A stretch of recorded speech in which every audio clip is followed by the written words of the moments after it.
Bueno, pues empezamos ya, yo creo, ¿no? Buenos días. Buenos días, Gregorio. Y buenos días a todos los demás que nos estaréis, seguro, que escuchando mucha gente. Vamos a tener esta conversación, esta charla, Gregorio y yo. Gregorio, que como sabéis es el director del Instituto de Estudios Económicos. Yo soy Ignacio Muñoz Alonso, profesor de Finanzas del Instituto de Empresa. Y vamos a hacer un repaso breve, tenemos media hora, para hacer un repaso breve acerca de la coyuntura y de las perspectivas económicas en adelante, en los próximos meses, de nuestro país y, por supuesto, con alguna pincelada internacional que seguro que va a ser necesaria. Una matización, en este caso, me comentan de FAES o me comunican de FAES que va a ser un diálogo entre dos personas y que al final del mismo no va a haber turno de preguntas porque tenemos una agenda apretada por varios sitios. De manera que esta vez, como digo, no va a poder haber preguntas, pero si te parece, Gregorio, empezamos. Acaba de publicarse los resultados de la encuesta de población activa con unas cifras de desempleo creciente de 55.000 personas en el segundo trimestre, que obviamente no son realistas, no están recogiendo la intensidad de la crisis y la intensidad de los efectos de la misma en el mercado de trabajo. Si te parece, Gregorio, comentamos un poco este primer vistazo que le hemos echado a las cifras que se publican. Yo creo que esta EPA ha de contextualizarse porque es una EPA que no es comparable con otras EPAs. Por lo tanto, las series y las variaciones han de interpretarse debidamente. Es verdad que aún así la caída de la ocupación es histórica, del orden de más de un millón de ocupados. La pérdida de horas efectivas trabajadas es de más de un 22%, que posiblemente sea un indicador más próximo a lo que ha podido ser el deterioro de actividad de este trimestre, una vez que se estacionalice y ajuste debidamente. Y estamos en una EPA pues muy negativa, pero que sin embargo no se ha traducido en un aumento correlativo del desempleo. ¿Por qué razón? Pues porque están afectando dos circunstancias distintas. Por un lado, la inactividad. Casi un millón de personas se han ido al colectivo de inactivos por no estar disponibles a trabajar o por no poder buscar empleo por las circunstancias excepcionales. Y por otro lado, porque del orden de 2,8 millones de personas, en la medida que están en suspensión de trabajo en ERTE, tampoco se consideran parados, sino ocupados. Por lo tanto, la realidad del mercado de trabajo, aun siendo muy negativa según la EPA, es peor si tenemos en cuenta estos efectos estadísticos de inactividad y ERTE. La verdad es que la caída de actividad derivada de confinamiento y restricción ha sido brutal y nos pone de manifiesto la importancia de empezar a mirar hacia el futuro de cara a preservar el tejido productivo y minimizar la destrucción de empresas, porque la verdad es que es una EPA que preocupa. Es cierto, y tú comentas que el problema verdadero de esta EPA y de la coyuntura en general, ¿no?, es efectivamente las perspectivas o la posibilidad de daño estructural, de daño permanente en el mercado de trabajo, no solamente en el mercado de trabajo, sino también de daño estructural en el mercado de capital productivo, la base de capital. Hay un informe interesante del Fondo Monetario Internacional que estima que que la destrucción de capital puede llegar al 1%, no especifica por países, pero dice a nivel global al 1%, que en el caso español, con 4 y pico billones de capital invertido, estamos hablando de cifras y de cantidades importantísimas, que efectivamente pueden llegar a destruirse con carácter permanente si se prolongan o se cronifican los efectos de este primer impacto macroeconómico que hemos sufrido, tanto por la oferta como por la demanda, lógicamente, ¿no? Desde el punto de vista del mercado de trabajo, Gregorio, tú que eres uno de los reconocidos especialistas en esta materia, ¿qué riesgos ves de que efectivamente podamos llegar a esa destrucción permanente con una consolidación de niveles de desempleo elevados, como los que vimos ya en la crisis anterior, del entorno del 20%? Bueno, es muy importante ayudar a las familias a corto plazo ante la caída de rentas. Y yo creo que eso es incuestionable y creo que además es lo que se denomina estabilizar automático. Y creo que es obligado y es buena cuestión. Pero también es importante activar a los colectivos. Es decir, a mí que haya un millón de personas que con una tasa de paro y con una actividad no que no hayan encontrado trabajo, sino que no hayan buscado, no estén disponibles a trabajar, me parece que es lo preocupante. Que es verdad que se puede explicar en este trimestre por la situación de confinamiento, pero me gustaría que no sucediera en el futuro, porque es condición necesaria que la gente esté activada, que la gente esté disponible a trabajar, que esté disponible a moverse, que esté disponible a a responsabilizarse en mayor medida de su futuro. Porque lo que sí que está demostrado en España es que cuando la gente entra en desempleo, si se activa rápidamente, tiene una facilidad para salir del mismo. El problema está cuando la gente se entrampa en una situación prolongada de desempleo, confunde la situación de las prestaciones no como una ayuda a la comisión de necesidades, sino como un medio de renta alternativo y entra en situación de desempleo de larga duración. Y eso se llama la histéresis. La histéresis, que es que una situación coyuntural de desempleo se convierte en permanente como consecuencia del mal funcionamiento del mercado laboral y del deficiente diseño de las prestaciones. Por eso es tan importante que la gente se active. A mí uno de los datos que más me ha preocupado es ese en este mercado. Es decir, porque hay 1 millón de personas que no hayan estado disponibles o no hayan estado buscando. Que es verdad que la circunstancia es extraordinaria, pero me gustaría que el próximo trimestre, aunque las cifras fueran peores, porque hubiera un aumento del paro como consecuencia de esto, me gustaría que hubiera una mayor movilización de las personas de cara a buscar trabajo, de cara a activarse, de cara a formarse, de cara a reciclarse a nuevas necesidades, porque es verdad que vamos a necesitar nuevas competencias, pero tenemos todos que hacer un esfuerzo, todos, empresas, trabajadores, analistas, profesores, todo. En la vida no hay recompensa sin esfuerzo y yo creo que es el momento de hacerlo. Sí, eso es así, ¿no? Sin duda. Yo creo que sí que hay que matizar lo que dices tú, ¿no? Y es que efectivamente durante los meses del confinamiento la inactividad pues casi viene de manera natural, ¿no? No se podía buscar empleo durante esos meses. Vamos a ver qué pasa ahora durante estos meses de verano, que tampoco son muy prometedores porque efectivamente las cifras de actividad están siendo especialmente complicadas en sectores muy cíclicos, como es el turismo, la hostelería. Muchos sectores o muchos subsectores dentro de este vertical que no consigan generar actividad durante esta temporada estival se ven abocados al cierre permanente hasta el inicio de la siguiente temporada, que empieza pues allá por el mes de abril, más o menos durante la Semana Santa. Y la preocupación aquí es que muchos de estos negocios que no van a poder tener una actividad durante este verano no van a ser capaces de abrir ya el año que viene, ¿no? Decía Banco de España que los sectores de actividad seriamente afectados por el confinamiento representan aproximadamente, decía, directa e indirectamente en torno a un 25% de nuestro PIB, ¿no? Por otra parte, Banco de España también, sabes que en el diseño de escenarios que plantea en los próximos 2 años, el 21 incluso hasta el 22, establece una tasa de desempleo del entorno del 20% en ambos escenarios, ¿no? En el positivo y en el negativo. ¿Tú crees que efectivamente la situación nos aboca a ese 20% de desempleo ya de largo plazo, pase lo que pase? Bueno, yo creo que es inevitable. Es decir, el desempleo se va a situar en el orden del 20%, en la medida que la caída de actividad ha sido tan brutal este año que, a pesar de que el año pasado, el año que viene, esperemos una flexión de la situación, vamos a tardar por lo menos 2 años en volver al punto de partida previo. También es preocupante otro dato, y es que después de tantos años de expansión económica, un ciclo que empezaba ya a ser prolongado, la tasa de paro española estaba del orden del 15%. También es preocupante. Sí. Entonces, es que otros países, cuando entras mal a las crisis económicas, pues obviamente tienes un peor desempeño que cuando entras mejor. A mí me gusta entrar a esta crisis con una situación más cercana al pleno empleo y tienes más margen para asimilarlo.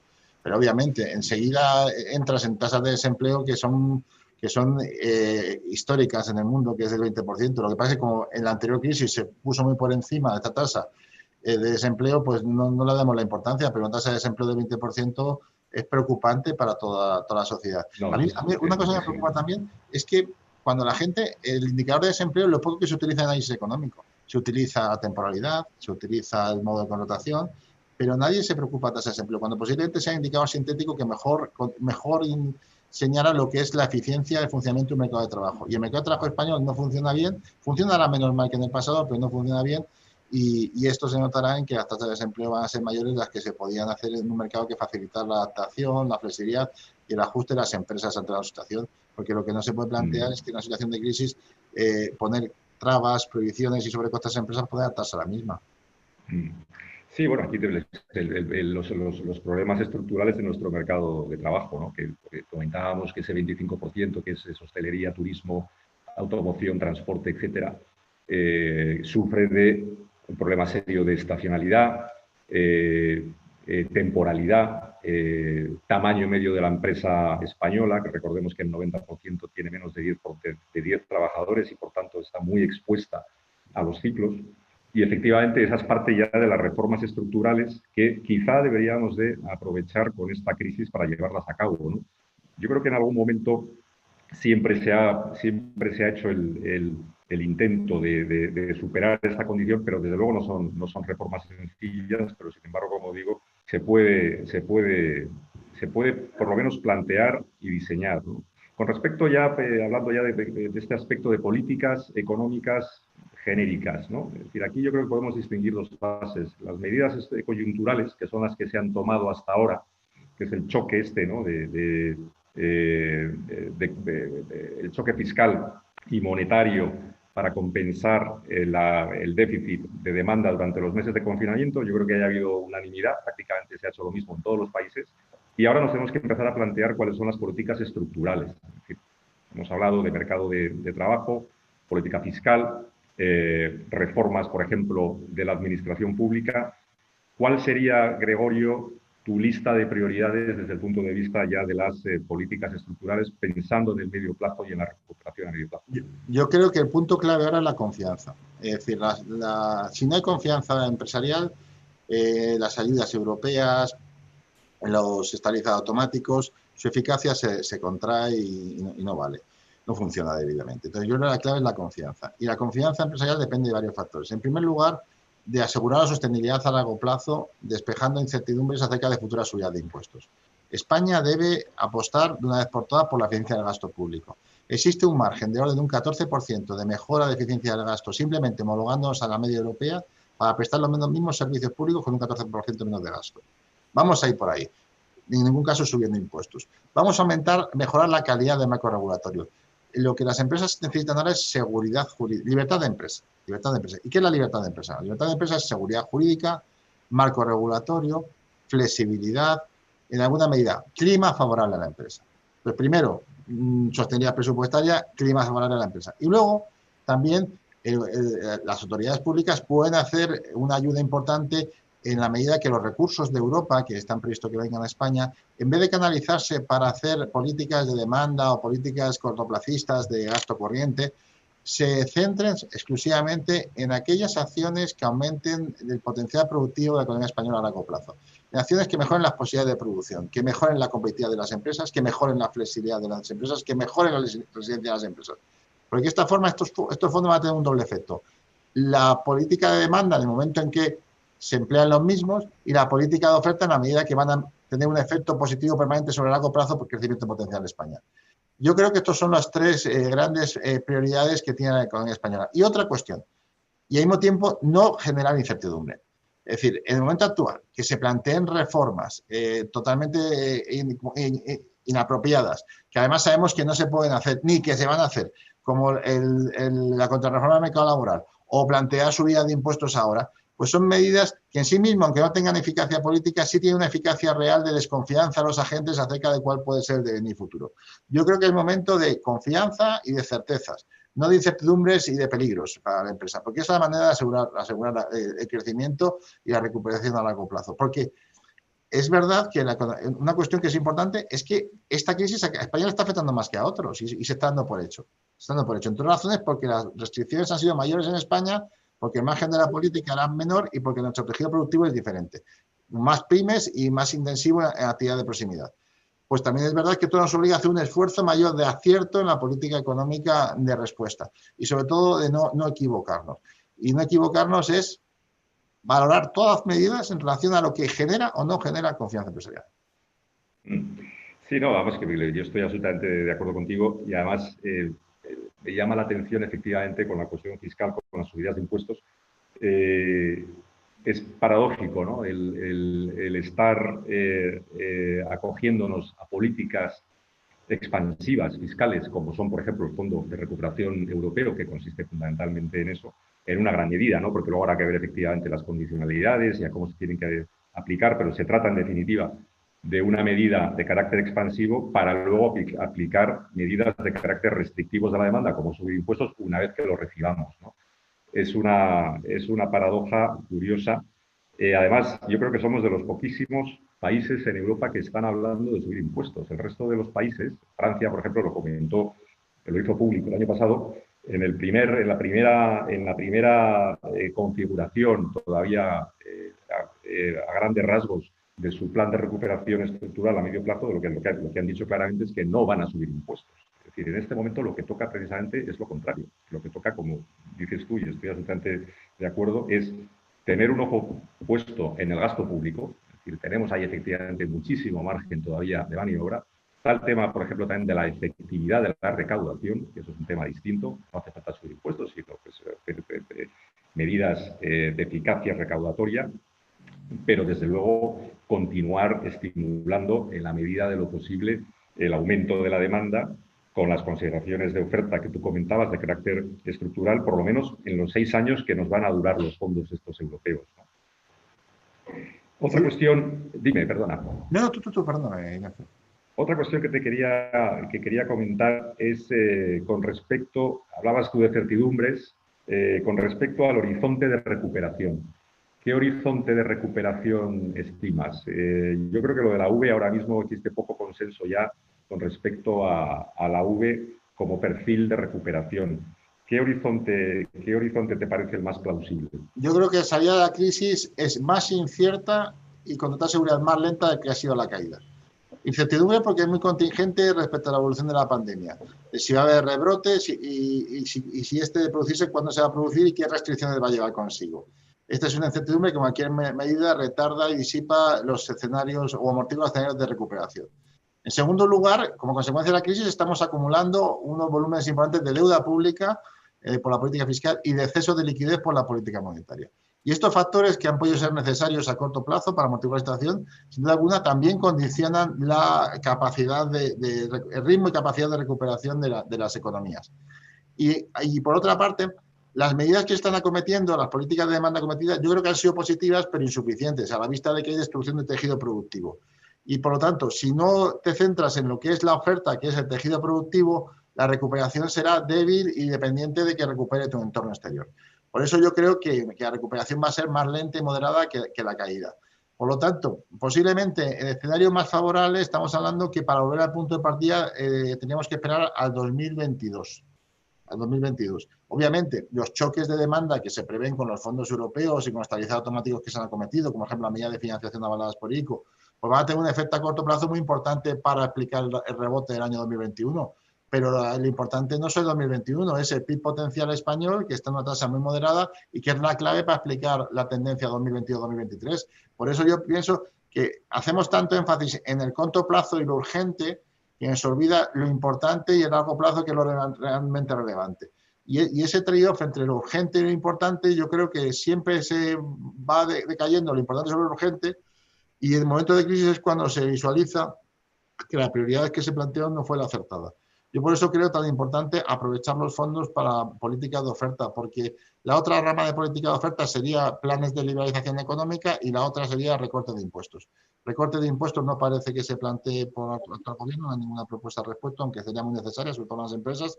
Planes de liberalización no tienen coste presupuestario, sí que sería una buena medida. En esencia, lo mismo, la única rama de política de oferta es inversión en aquellas actividades que mejoren la productividad y competitividad y flexibilidad del tejido productivo.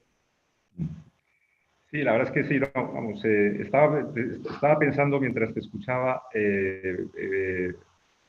estaba pensando en la comparativa de los puntos de partida de las dos últimas crisis, ¿no? De la actual y de la que padecimos en 2008. Efectivamente, tú hablabas antes de que partimos de una tasa de desempleo ya bastante considerable, en torno al 15%, un déficit público del entorno ya del 3%, con una deuda que llegaba casi al 100%. Recordemos que en el comienzo de la anterior crisis las circunstancias eran completamente distintas. Teníamos mucho más margen de maniobra, teníamos un gran colchón todavía fiscal y presupuestario que nos lo comimos y no lo hemos recuperado todavía. Si tuviésemos que hacer una valoración de cuáles son los factores de riesgo ante este punto de partida, yendo hacia adelante, ¿cuáles serían tú los que ves más destacados? Es decir, pues, las finanzas públicas, los bancos, por ejemplo, la situación de los bancos, ¿Cuáles son los factores que tú puedes concebir o que puedes pensar que nos puede llevar a descarrilar en el proceso de reformas? El sector financiero lo veo como una palanca de sostenibilidad y recuperación. A diferencia de la anterior crisis, que es verdad, sobre todo la parte de cajas de ahorros, que fue uno de los desencadenantes de la crisis, que fue una crisis inmobiliaria financiera. En este sector financiero está siendo palanca de recuperación. La agilidad y oportunidad que ha tenido instrumentar las líneas de financiación privada avaladas por ICO, porque no son avales ICO, son líneas de financiación privada avaladas por ICO, yo creo que es una fortaleza que sin duda alguna ayuda a sostener la caída de la actividad y de esta situación. Pero aún así, posiblemente a futuro, nuestras mayores vulnerabilidades es que tenemos una deuda externa muy importante, una posición internacional de financiación neta de un 75% negativo, una gran parte de nuestra deuda pública que depende del exterior, y por lo tanto tienes que crear un marco de confianza para financiar estos stocks acumulados de desequilibrios. Y en este punto, la sostenibilidad de las finanzas públicas posiblemente sea el punto más crítico. Si tú generas una imagen de sostenibilidad de finanzas públicas, tu prima de riesgo y tus posibilidades de financiación se van a multiplicar. Si por contra, por obtener una ligera ventaja de gasto público corriente y pones en duda y peligro tu compromiso con la sostenibilidad de finanzas públicas, que entramos mal porque el déficit de 2019 fue superior al que nos habíamos comprometido, pues yo creo que sería posiblemente la principal amenaza. Porque el pacto de estabilidad se ha suspendido en el año 2020, pero cuando la normalización venga va a tener también sus problemas. Y es que cuando la normalización venga va a haber acompañada de una recuperación del pacto de estabilidad. Y entonces, de repente, si se ha abierto el déficit público coyuntural no hay problema, porque mismo se deviene automáticamente. Pero si se ha abierto el déficit público estructuralmente, es muy difícil que lo corrijas. Entonces, entras en una situación de corrección complicada, incierta y difícil. Por eso es tan importante que solamente permitir el déficit estructural y no el déficit sin perjuicio que estabilidad automáticos no pasa tanto porque abren déficit público a corto plazo por la crisis. El problema es el déficit estructural, que es el que va a quedar latente cuando la economía se normalice y cuando te vuelvan a exigir una senda de sostenibilidad presupuestaria adecuada. De hecho, en los fondos europeos implícitamente están diciendo recomendaciones de política económica que están diciendo que habrá que seguir las pautas de la Comisión Europea en estas cuestiones también. Sí, te he visto pasar muy de puntillas con el tema de los bancos, que obviamente tienen que ser una palanca de recuperación en la medida en la que puedan cumplir su función, ¿no? su función prestamista. Lo que sucede es que, volviendo a la cuestión de la comparativa ante ambas crisis, es que el punto de partida de la banca en esta situación o en la situación actual es ambiguo, ¿no? Es cierto que se encuentra mucho mejor capitalizada de lo que se encontraba allá por el año 2007 o 2008, con un marco macroprudencial mucho más estable y más garantista, ¿no? Si se quiere, que el que teníamos entonces.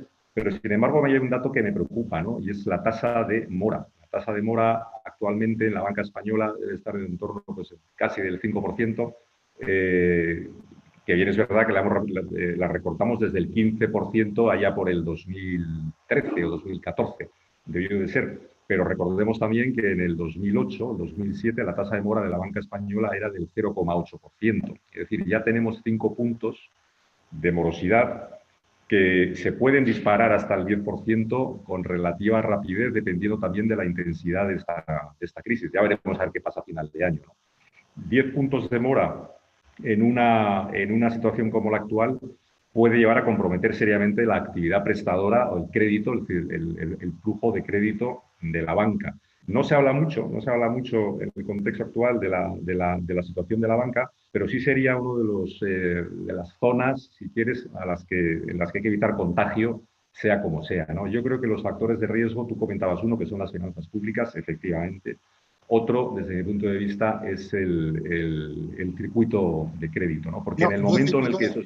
Yo no lo veo tan claro porque yo creo que la gestión de riesgos derivadas de las experiencias de la crisis son mucho más, están más optimizadas y por lo tanto no va a haber una método de mora tan fuerte como hubo en el pasado. Precisamente porque las políticas de riesgo y el marco regulatorio, marco prudencial está mucho mejor diseñado. Entonces, las experiencias del pasado de repunte de morosidad ante aumento de desempleo, ante pérdida de actividad, yo creo que no se van a replicar. Obviamente incidirán en los balances. Sería la primera vez en la historia que una crisis económica no aumenta la mora, pero no en la medida que lo hizo en el pasado y por lo tanto con mayor capacidad de asimilación. precisamente uno de los problemas que pasó en la anterior crisis es que el crédito estaba concentrado en un sector que era el que estuvo más afectado por la crisis. Hoy en día el crédito bancario está más diversificado, está en sectores productivos, está más diversificado por agentes.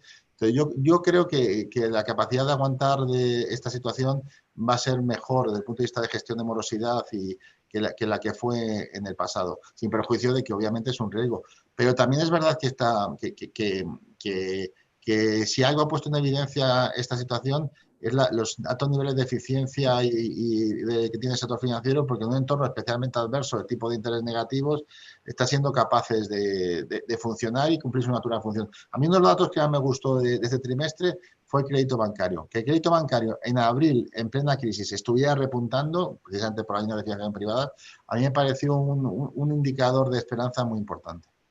No, lo que pasa es que ese crédito bancario repunta precisamente porque está avalado, ¿no? Es crédito, como decías tú, efectivamente promovido por las entidades, avalado, y lo que no sabemos es qué porcentaje de esos créditos no se van a recuperar finalmente, ¿no? Con el 20% aproximadamente que está avalando la banca, con el volumen masivo de avales que se han dado, puede llegar a representar un porcentaje relativamente alto del balance y, en definitiva, del capital de los bancos. Yo creo que, desde luego, no estamos en una situación que nos permita pensar que la banca va a llegar a una situación ni de lejos parecida a la que vimos en la crisis anterior. Lo que sí que me preocupa más es que se interrumpa el ciclo de crédito o que, en definitiva, se endurezcan las condiciones crediticias y financieras, que ahí es donde no estarían haciendo o cumpliendo el papel que comentabas tú de palanca de recuperación. Ahí, Ignacio, a lo mejor lo que tenemos que plantear es que el marco regulatorio que estaba diseñado en la anterior crisis, precisamente ante una crisis que era más financiera y precisamente estaba priorizado mucho lo que es la solvencia, había que plantear si el marco regulatorio no tendría que adaptarse a las nuevas necesidades de operativa. Es decir, yo creo que hay cuestiones en el marco regulatorio especialmente rígidas que castigan a las entidades financieras en determinadas operativas, que yo creo que podrían justificarse en el anterior escenario de crisis, pero que en este posiblemente habría que normalizar de cara al futuro. Oye, nos queda un minuto aproximadamente, minuto y poco. ¿Cómo de reconciliables ves tú las condiciones que en su momento se recomienden, ¿no? O las recomendaciones que en su momento nos hagan con respecto a la disponibilidad de los fondos del Fondo de Recuperación con los presupuestos generales que originalmente se querían plantear y que se empiezan a tramitar ahora ya en septiembre? Yo creo que son dos cuestiones que deben coordinarse de cara al cumplimiento de objetivos, pero que no son lo mismo. El Fondo de Recuperación es un programa plurianual que necesita una planificación, que necesita asignarse a los proyectos más eficientes y viables, y los presupuestos generales de Estado no deja de ser reconocimiento presupuestario de lo que son las necesidades de gasto público del sector público. A mí me preocuparía lo contrario, me preocuparía que se utilizaran los fondos de recuperación no para las necesidades reales de la economía española y las empresas españolas y se utilizaran para financiar al sector público. Es decir, es verdad que pueden financiar proyectos públicos, pero esa no debe ser la principal finalidad. La principal finalidad es apoyar aquellos proyectos que sean más catalizadores de lo que es la oferta productiva. Yo por eso creo que una de las cuestiones que tiene que poner obligada es que hubiera cofinanciación. Es decir, que los fondos fueran aquellos proyectos que fueran capaces de llegar a financiación privada, cofinanciación. Porque esto nos garantizaría que los fondos van a aquellos proyectos mejores. Mejores porque todo proyecto que tiene más de un filtro de decisión suele ser de mejor calidad que solo tiene uno. Entonces, donde haya una iniciativa privada dispuesta a apostar por él, tengo más confianza que donde un proyecto que solamente obedece a lo que es la inercia de los recursos públicos. Yo por eso creo que son variables distintas. En cualquier caso, los presupuestos generales del Estado deben aprobarse y deben dar una senda de estabilidad, de confianza, de no subir impuestos, de moderación del gasto. Eso es lo que tendrían que hacerse. Y también un realismo. Es decir, tienen que partir, porque no se ha aprobado todavía la senda de estabilidad macroeconómica del presupuesto próximo, porque tiene que ser aprobado antes de julio. Si tienes que partir de un diagnóstico adecuado de situación, que está en una crisis muy grave, para poder instrumentar las prioridades adecuadas. El problema es que si no reconoces la crisis y das por hecho que la salida de la crisis va a ser automática y fácil, pues posiblemente no suceda esto precisamente porque no estás ayudando a que se produzca ese objetivo de presupuesto. El objetivo de presupuesto es la recuperación, no dar por hecho que la recuperación se va a dar, porque a lo mejor nos encontramos en un escenario peor de que se está planteando. Porque cualquier predicción macroeconómica, que tú, Ignacio, lo sabes igual que yo, a más de 6 meses es totalmente contingente. Por lo tanto, la certeza que tenemos de la caída actual no tiene la misma seguridad de la certeza que vamos a tener acerca de la recuperación futura, porque depende de la que se haga, de los aciertos y del entorno que nos planteemos. Y la verdad es que como principio general, si tenemos una incertidumbre acerca del crecimiento económico, tenemos una incertidumbre acerca de la pandemia, pues en un momento de incertidumbre el presupuesto tiene que ser muy prudente. Ir con un escenario de ingresos muy prudente, con un escenario de gastos muy moderado y prudente, a los efectos de que las sorpresas sean siempre positivas y no negativas, porque es lo último que necesitamos en este contexto. Muy bien. Oye, pues hemos estado ya, nos hemos pasado de un par de minutos de la hora limitada o delimitada. Muchas gracias, Gregorio, y gracias, por supuesto, a todos los que nos han estado escuchando. Muchas gracias, Ignacio. Muchísimas gracias. Hasta luego. Hasta luego.